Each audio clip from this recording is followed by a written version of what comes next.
قد كفاني علم ربي من سؤالي واختياري فدعائي وابتهالي شاهد لي بافتقاري.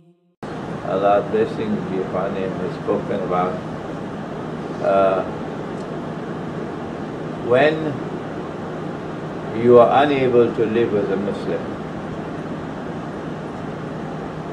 in a macro Islam, the Islamic state, power and controlled by Islam,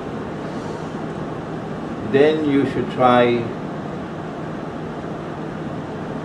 to live as a Muslim in micro Islam, Muslim community,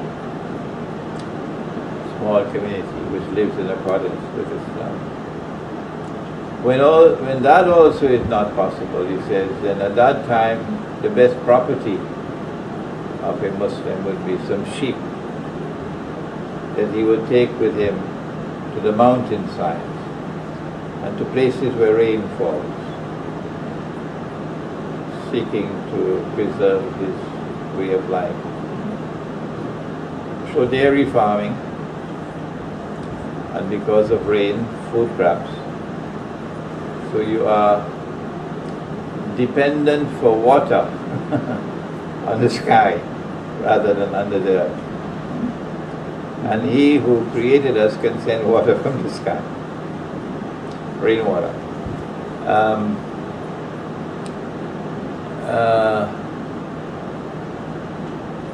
If we choose to get off the ship and to establish sustainable micro communities in the remote countryside, struggling to produce food, which is, well, they call it organic food today, but food which is pure and good and wholesome, and staying away from the radiation that comes from the cellular phones. What is organic? How is organic farming practiced? You know, it really begins with the way we grow our plants. When you eat an organic carrot, that's a carrot that has been grown in soil that's been nurtured using natural means. It's a sustainable system. It's a sustainable ecosystem that the farmer manages. And it's not dependent on a lot of technologies from outside. Modern agriculture is very dependent on a host of different kinds of chemical technologies which help modern farmers to grow bigger crops, but sometimes there's a great sacrifice in quality.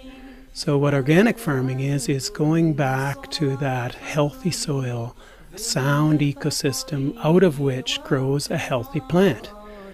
Now, so when you eat that plant, you capture the health of that entire ecosystem. When it comes to livestock products, the organic livestock have to eat only organic food. So they get the healthy organic plants, whether that's alfalfa or grass or corn, grown by the farmer in the same way the organic vegetables that go to market are grown. And the livestock that eat that food, of course, produce healthy, wholesome livestock products which we eat, whether it's beef or pork or milk or eggs or any of the other livestock products. In addition to having to have only organic food for the livestock, the organic standard also governs the way that the livestock are treated. So that, for instance, organic animals have to have access to outdoors. They can't be in intensive confinement where they only see the inside of a barn. Cows go out and eat grass.